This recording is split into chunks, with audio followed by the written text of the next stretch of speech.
안녕하세요. 수아입니다. 이번 시간은 지구의 기후는 어떤 원리로 움직이고 있는가?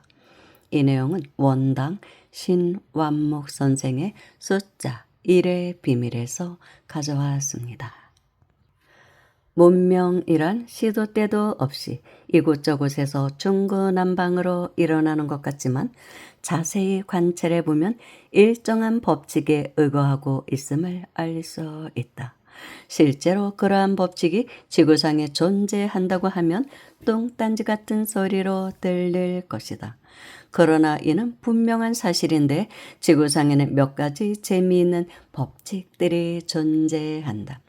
바람이 부는 것을 보면 고기압은 시계 방향으로 안에서 밖으로 불고 저기압은 반시계 방향으로 밖에서 안으로 분다.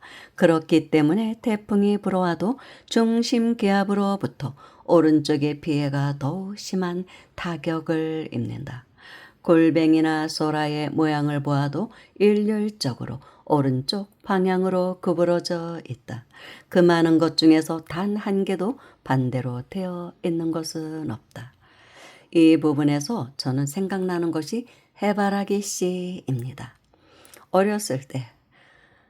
우리 어렸을 때는 해바라기 씨를 먹는 것을 좋아했습니다. 가을이 되면 해바라기 꽃이 지고 그러고 나면은 아주 풍성하게 해바라기 씨가 익어갑니다.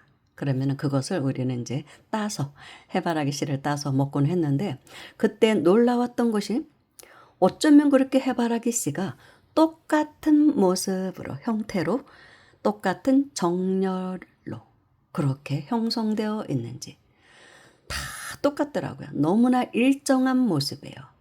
정렬 현상이. 그래서 참 신기하다. 어린 마음이지만 그런 생각을 했었습니다. 어떻게 이렇게 똑같게 형성되어 있을까? 씨의 배열한 모습이 그렇습니다. 배열된 모습이. 저들 스스로 그렇게 되었다면 하나쯤은 실수로라도 반대로 된 것이 있겠지만 전부 다 일률적이다. 어느 것도 일정한 모양을 위배하지 않는 것은 자연이 가진 법칙 때문이다. 남반부에 가면 물론 전부 반대의 방향으로 되어 있을 것이다.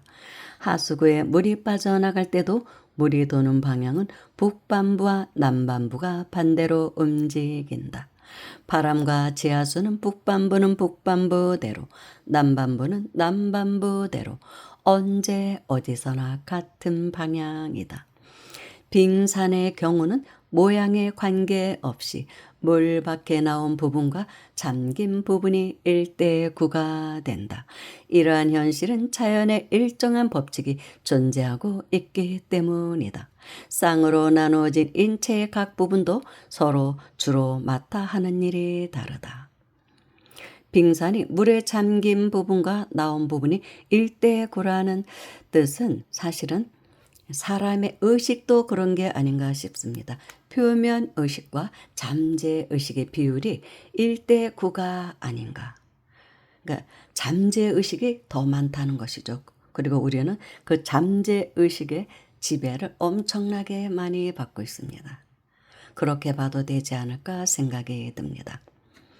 눈에 보이지 않는 문화나 유행도 흘러가는데 일정한 방향이 있다면 잘 믿어지지 않을 것이다.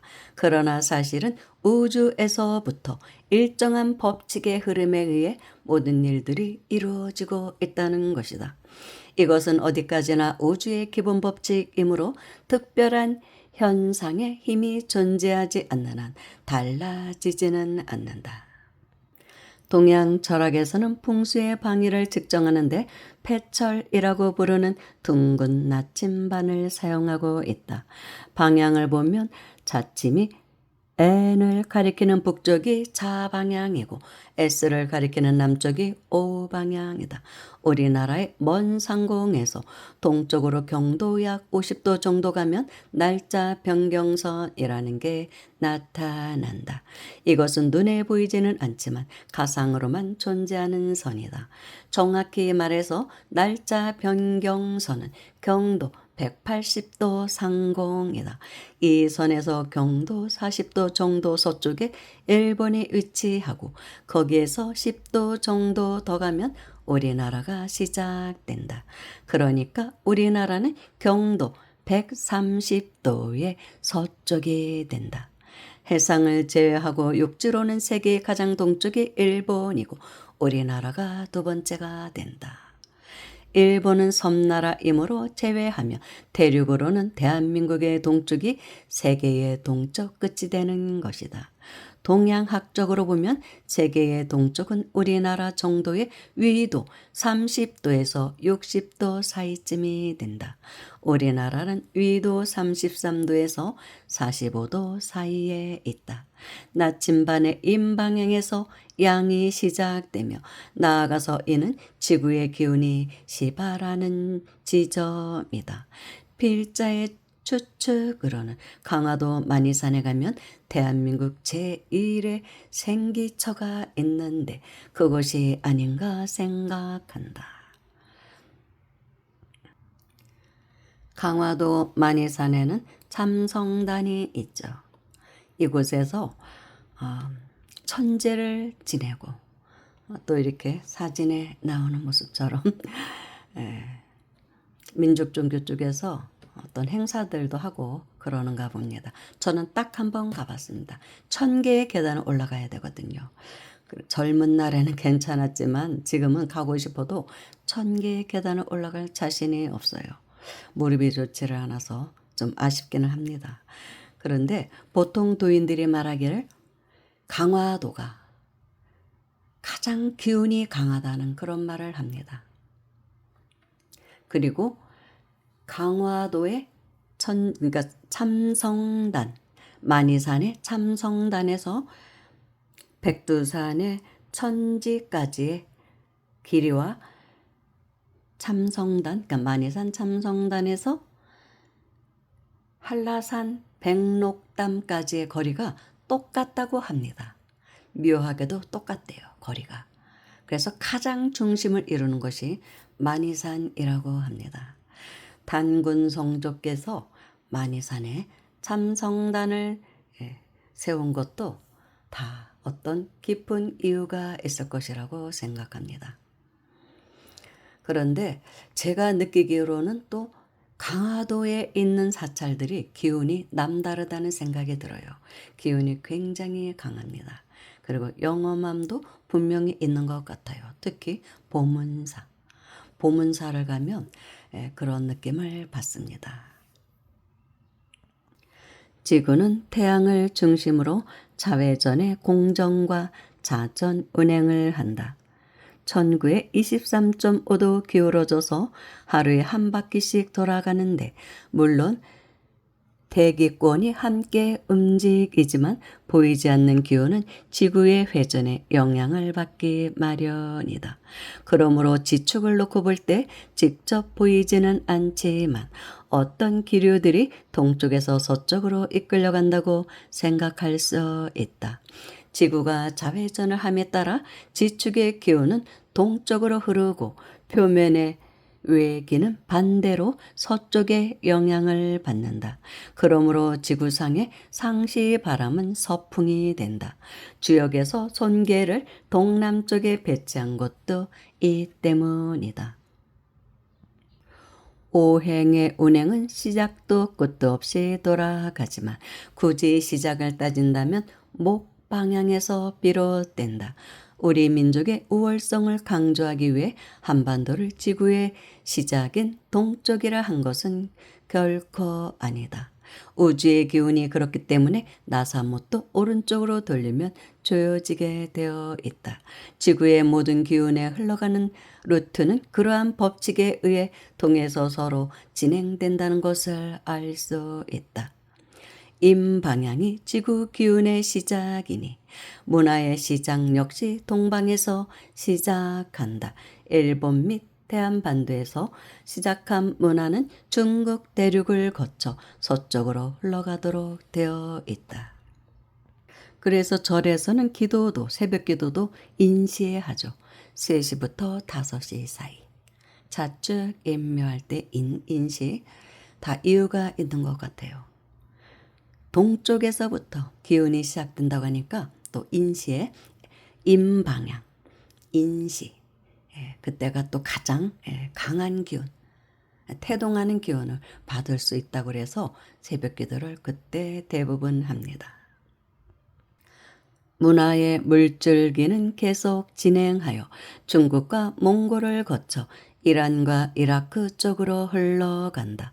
다음에는 터키를 지나 유럽의 지중해 연안으로 접어든다.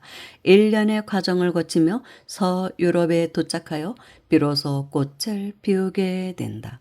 독일, 스위스, 프랑스, 영국 등에서 열매를 맺은 문화는 대서양을 건너 미국과 서인도 제도 쪽으로 진행한다. 넓은 영토를 가진 국가이지만 캐나다의 경우 미국보다 문화가 뒤떨어진 이유는 위도상 임방향에서 흐르는 기운의 전달이 잘 이루어지지 않기 때문이다. 미국 및 멕시코에서 태평양을 건너간 기운은 온갖 발전을 거듭하여 앞서거니 뒤서거니 하는 현상의 되풀이를 거듭한다. 이와 같은 일들이 이루어지는 국가는 거의 다 위도 30도에서 60도 사이의 나라들이다. 혹 한두 나라가 아니라 해도 인접한 위치에 있으며 항시 그 영향을 받는다. 그래서 한류가 동쪽에 위치한 우리나라에서부터 한류가 전 세계로 퍼져나갈 것 같습니다. 그런 느낌 들잖아요. 실제로도 그렇고.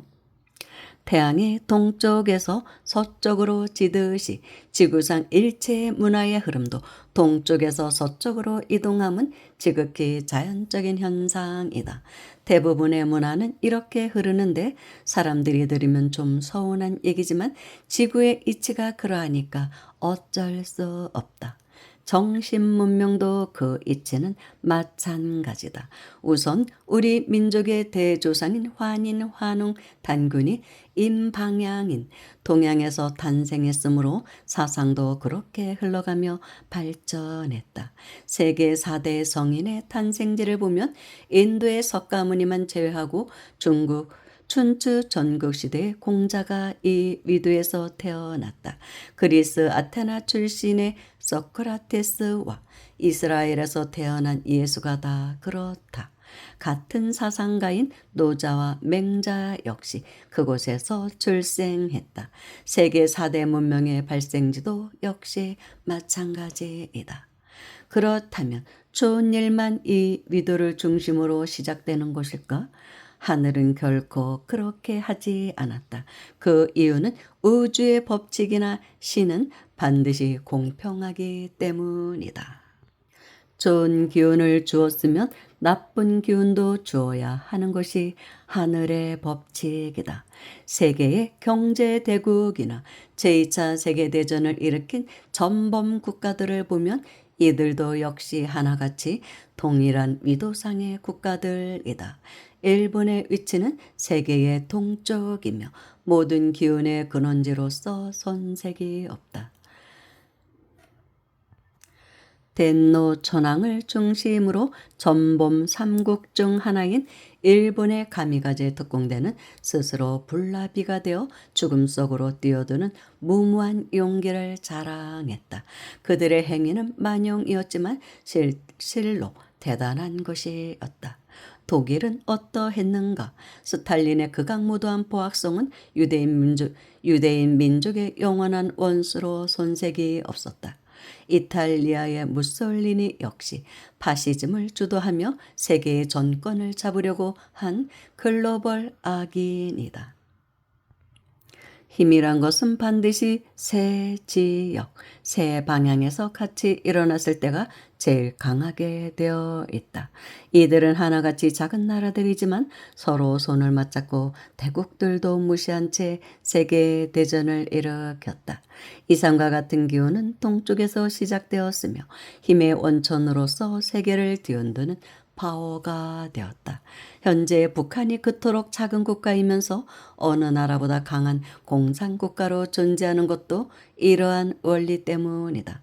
모든 힘의 시원은 남부 시베리아에 위치한 바이칼 호수 근방이다.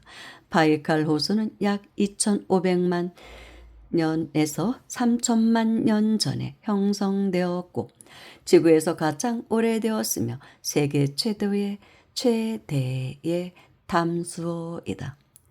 위치는 몽고에서 가까운 북쪽으로 중국 국경에서도 조금만 가면 된다. 바다인 줄 착각할 정도로 크다고 하니 예로부터 그 주변에서 인류의 움직임이 태동되기에 충분한 터였다. 호수에서 뻗어내린 강줄기가 366개로 만만치 않다고 하니 혹 상고시대의 뿌리도 거기서 근거된 게 아닌가 싶다. 366이란 수치는 천부경에서 1년이 생기는 원리와 3일 신고의 글자 수, 참전 개경의 절목의 수에서도 나온다. 천부경의 시원도 그와 같기에 9,000년 동안 이어져온 페달민족과 상고시대의 진원지가 아니었는가 생각된다. 문명과 문화의 흐름이나 역사적 사실로 미루어 볼 때 줄기가 대략 같다는 것이 여실히 드러난다. 우리 민족의 시원에 대해서도 다시 한번 계산해 볼 일이다. 동방의 시작은 세계의 시작이고 인류의 시작이다. 천부의 가르침이 전해진 역사나 전반적인 흐름으로 볼 때 일맥상통하는 바가 크다. 그래서 간방에 위치한 우리나라에서 정신 문명도 시작될 거라고 합니다. 후천의 새로운 정신 문명. 그 태동이 우리나라에서 일어나고 우리나라의 문화와 또 정신 문명이 세계로 이제 퍼져나갈 것이라고 합니다. 정신 주도국. 그럴 것이라고 생각이 됩니다. 감사합니다.